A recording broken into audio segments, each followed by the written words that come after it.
Hello everyone, and welcome to my second video on my brand new YouTube channel.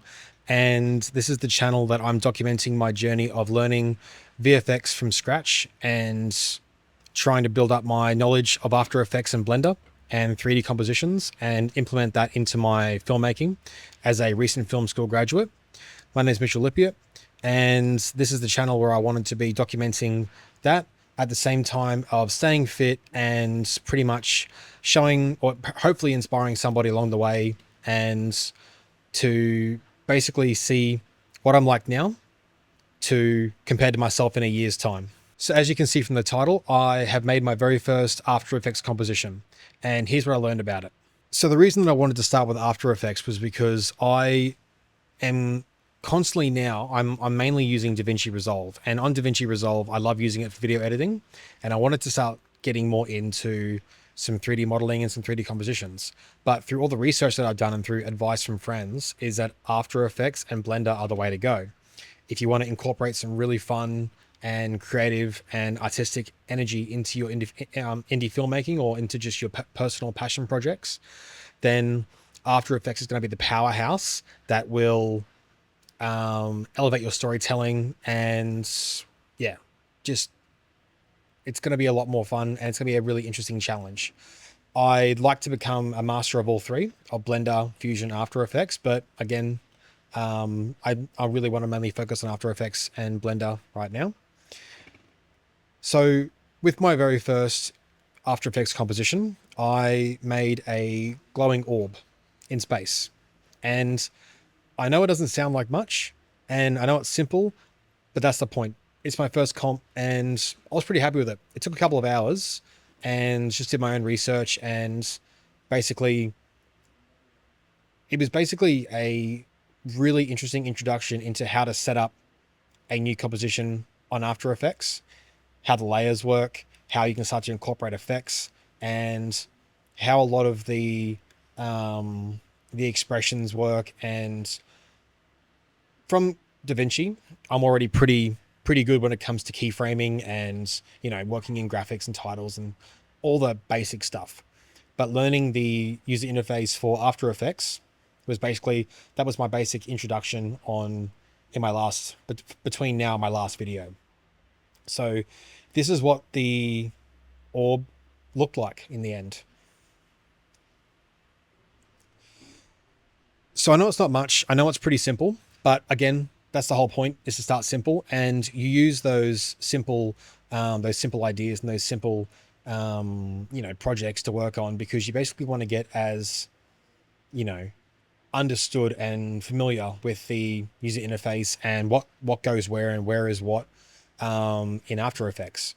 It's basically a minute percentage of what After Effects is capable of doing, and I look forward to exploring that and getting to that someday. But yeah, so what I learned is, when it comes to working on the pipeline, essentially, so getting into the new composition, starting it up, what your duration is going to be, what your resolution is going to be, I was quite interested to understand that you got to create like new layers, essentially. And with new layers, unlike with DaVinci, we got to create nodes. So in After Effects, you create layers. So you might create a solid, or a null object, or a camera, or a light, or whatever, and then you'll animate that into your space.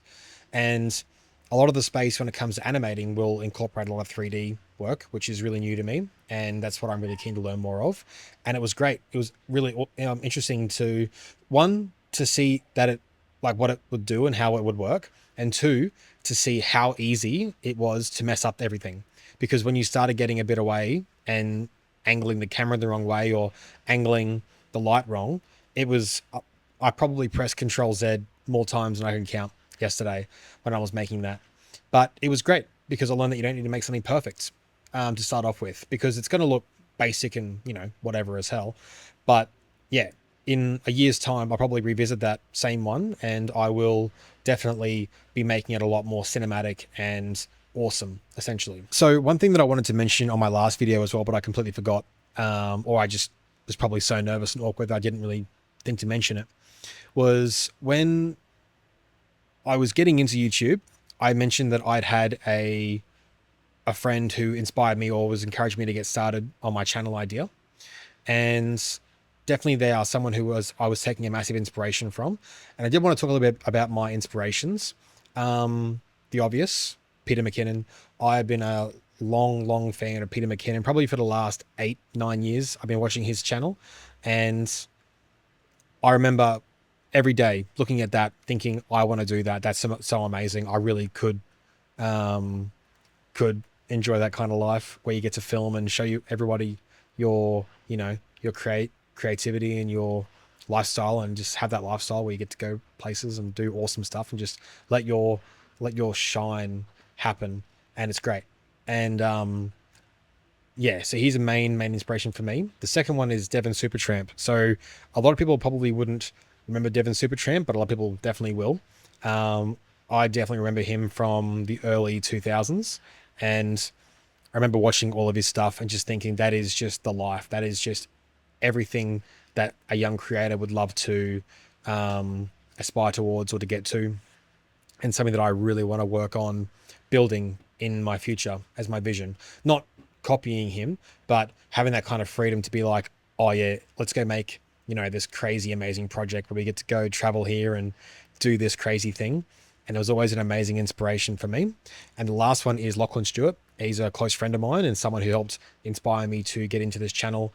And I really appreciate him for that. He's someone who I've known for a long time and has been a great friend and mentor.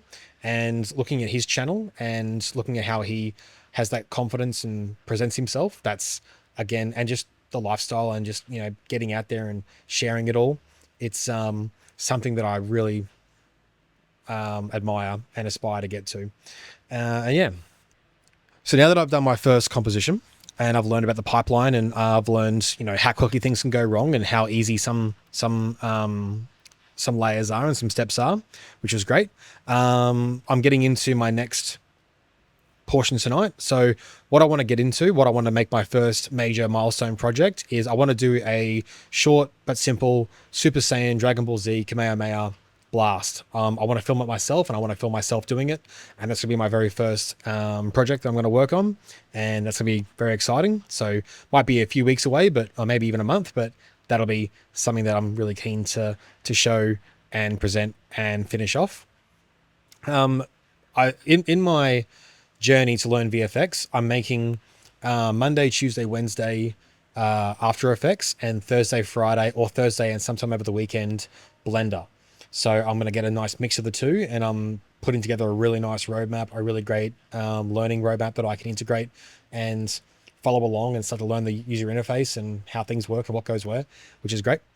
And yeah, I definitely invite you to stay tuned and keep watching, because it'll be pretty fun to see how it all works out. And it might look absolutely terrible, but it might look awesome. So it's all about that what if. So may as well. Time's going to move forward anyway. And yeah, so, but I definitely hope that this is inspiring, or, at some point in the future, this does inspire somebody, which would be great. And yeah, I'll see you in the next one.